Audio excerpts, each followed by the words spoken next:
बिस्मिल्लाहिर्रहमानिर्रहीम अस्सलाम वालेकुम। भारत में इस वक्त पाकिस्तान मुखालिफ बयानात देने का सिलसिला फिर से शुरू हो चुका है और भारत के जो मीडिया है वो इस वक्त पाकिस्तान के ख़िलाफ़ प्रोपागेंडा करने में मसरूफ़ है। आज की वीडियो में कुछ चीज़ें आपके साथ शेयर करनी हैं कि इस बात का आगाज़ क्यों हुआ कि पाकिस्तान के ख़िलाफ़ बयानात देना और एंटी पाकिस्तान जो सेंटिमेंट्स हैं उसको इंडियन मीडिया एक बार फिर से क्यों प्रोवोक कर रहा है। दोस्तों, नवजोत सिंह सिद्धू साहब हैं। उन्होंने कुछ दिन पहले करतारपुर राहदारी के ज़रिए पाकिस्तान में वो दाखिल हुए और जो बाबा गुरु नानक है उनकी जन्मदिन की तकरीबात में शिरकत की। एक ये चीज़ भी डिस्कस करनी है। उसके बाद जो अरिजीत सिंह हैं भारत के फेमस सिंगर, उन्होंने दुबई में एक कॉन्सर्ट के दौरान पाकिस्तान के हक़ में स्टेटमेंट दिया। एक ये चीज़ डिस्कस करेंगे। दूसरा ये कि ये दो स्टेटमेंट्स बड़ी पर्सनालिटीज़ जो भारत की हैं जिनका सिख मज़हब से ताल्लुक़ है, उन्होंने पाकिस्तान के हक़ में ये बयानात दिए। ये बयानात जैसे ही दिए गए उसके बाद भारत का वज़ीर दिफ़ा राजनाथ सिंह वो सामने आया। उसने इंडिया में इंडिया के दो इलाके हैं, हरियाणा और दूसरा करनाल, ये दो रैलीज़ इन दो इलाकों में की और इनमें दो मुख्तलिफ पाकिस्तान मुखालिफ बयानात दिए। इसके साथ ही ट्विटर पर भी काफ़ी लोगों ने पाकिस्तान मुखालिफ ट्वीट्स किए और इनमें सर फहरिस्त साबिक भारतीय क्रिकेटर गौतम गंभीर साहब हैं। इन तमाम चीज़ों को आज की वीडियो के ज़रिए आप तक पहुंचाने जा रहा हूं और सबसे पहले बात करते हैं नवजोत सिंह सिद्धू साहब, जिन्होंने ये बयान दिया पाकिस्तान में कि पाकिस्तान का जो वज़ीर आज़म है वो उनका बड़ा भाई है। ये वो बयान था जो भारत के मीडिया को तो हज़म हुआ ही नहीं और भारत का जो पॉलिटिशियंस हैं बीजेपी के ख़ास तौर पर, उन्हें तो ये बात बिल्कुल भी हज़म नहीं हुई कि नवजोत सिंह सिद्धू साहब ने ये बयान आकर दिया क्यों। नवजोत सिंह सिद्धू साहब को पहली बार क्रिटिसाइज पाकिस्तान के हक़ में बयान देने पर नहीं किया जा रहा, बल्कि 2018 में जब उन्होंने पाकिस्तान के आर्मी चीफ जनरल बाजवा साहब को हक किया था, गले लगे थे उनके साथ पाकिस्तान में ही, वो तस्वीर भी आज तक इंडिया का जो मीडिया है और इंडिया के जो पॉलिटिशियंस हैं उन्हें हज़म नहीं हो रही।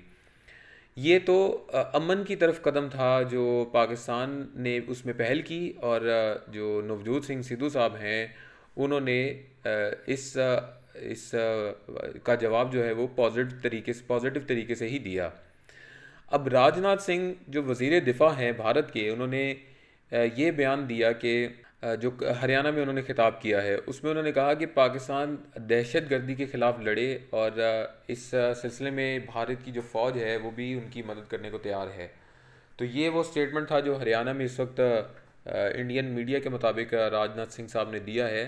तो राजनाथ सिंह साहब को इस बात का इल्म होना चाहिए कि पाकिस्तान तो फ्रॉम द डे वन अमन के लिए कोशिशें कर रहा है। कई चीज़ें हैं जो इस वक्त लोगों के इल्म में ही है कि भारत पाकिस्तान के मुख्तलिफ़ जगहों पर क्या कर रहा है। तो राजनाथ सिंह साहब ने महज अपनी अपने कह सकते हैं कि वोट बैंक को बढ़ाने के लिए शायद ये किया हो और पाकिस्तान मुखालिफ बयान दिया। और दूसरा, करनाल में उन्होंने खिताब किया और कहा कि वज़ीर आज़म इमरान खान जो हमेशा कहते हैं कि इंटरनेशनली पाकिस्तान इंटरनेशनल फोरम पर हमेशा कश्मीर का मुकदमा लड़ता रहेगा। तो उन्होंने इमरान खान का ये स्टेटमेंट कोट किया और उसके बाद उन्होंने कहा कि पाकिस्तान कश्मीर का ख्वाब अपने जहन से निकाल दे। ये आपका बयान हो सकता है, लेकिन जो इस वक्त रियलिटी है वो तो कुछ और है। कश्मीरी क्या चाहते हैं वो सबके सामने है। अभी रिसेंटली जो पाकिस्तान और भारत का मैच हुआ उसके बाद T20 वर्ल्ड कप में, उसके बाद जो कश्मीर में सेलिब्रेशंस हुई, उस सेलिब्रेशन का भी आप सेलिब्रेशन को भी अपने जहन में रखिए और देखें कि कश्मीरी इस वक्त क्या चाहते हैं कि वो क्या भारत के साथ अटैच रहकर या ज़बरदस्ती उन्होंने जो वहाँ पर उनको कैदी बना रखा है, क्या वो खुश हैं? यकीनन नहीं। वो इस सेलिब्रेशन से अंदाज़ा कर सकते हैं।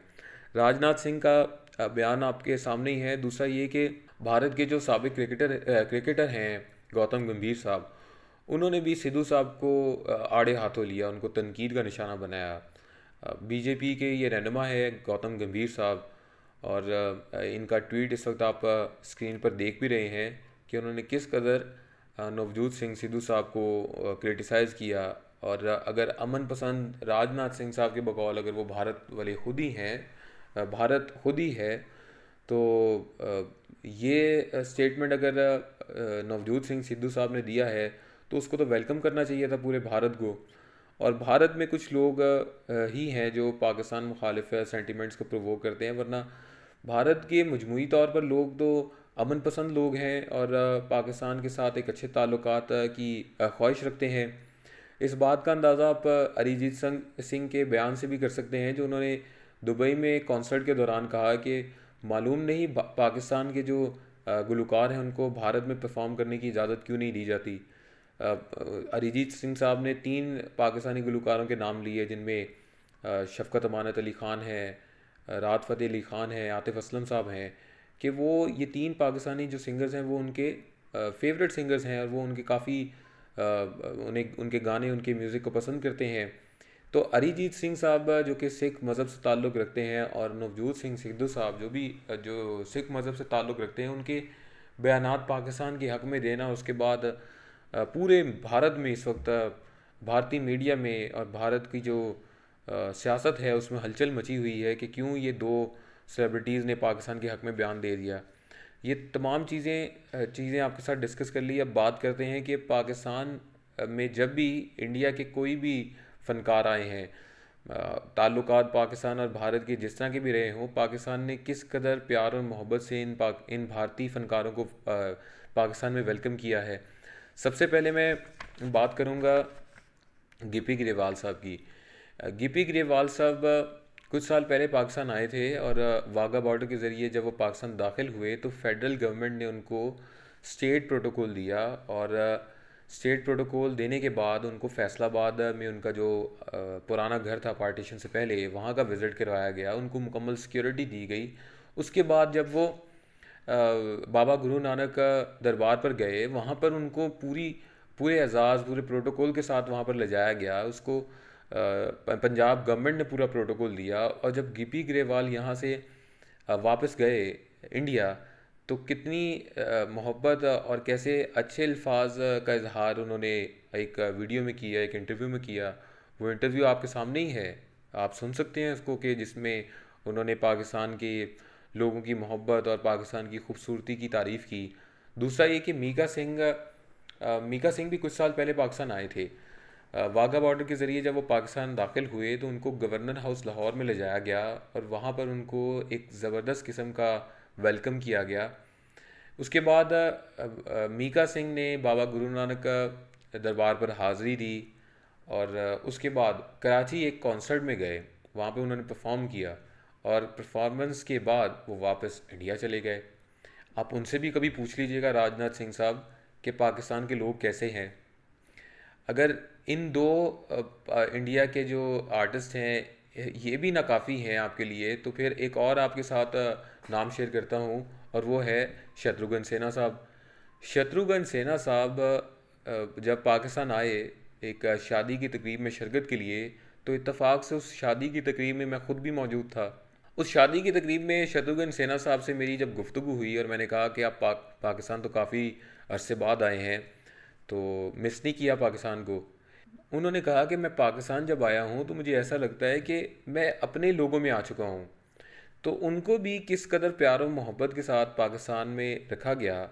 और मुझे अभी भी याद है कि स्पेशली इतवार का दिन था, छुट्टी का दिन था। उस दिन इस्लामाबाद से सदर पाकिस्तान सदर आरिफ अलवी स्पेशली अपनी अहलिया के साथ, अपनी वाइफ के साथ लाहौर आए, और लाहौर सिर्फ इसलिए आए कि शत्रुघ्न सिन्हा साहब से मिला जाए। ये है वो मोहब्बत, ये है वो प्यार जो पाकिस्तान के ना सिर्फ लोग बल्कि पाकिस्तान की हुकूमत, पाकिस्तान के पॉलिटिशियंस इन लोगों के साथ करते हैं।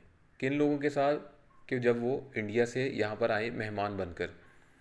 ये पैगाम पाकिस्तान ने हमेशा दिया है और आइंदा भी देता रहेगा। और सिर्फ वीडियो बनाने का मकसद ये है कि पाकिस्तान के ख़िलाफ़ लोगों को जो भारत में हैं, जो अमन पसंद लोग हैं, उनको पाकिस्तान के ख़िलाफ़ बयानात सुनाकर उनके सेंटिमेंट्स को पाकिस्तान के ख़िलाफ़ मज़ीद उभार कर आप अपना ही नुकसान करेंगे, पाकिस्तान का कोई नुकसान नहीं होगा। इस दुआ इस उम्मीद के साथ वीडियो का अख्ताम कर रहा हूँ कि अमन हमेशा तरक्की करता रहे और नफ़रत जो है उसको शिकस्त हो। इस वीडियो से मुताल्लिक़ कमेंट सेक्शन में अपने ख़यालात का इज़हार ज़रूर कीजिएगा। बहुत शुक्रिया।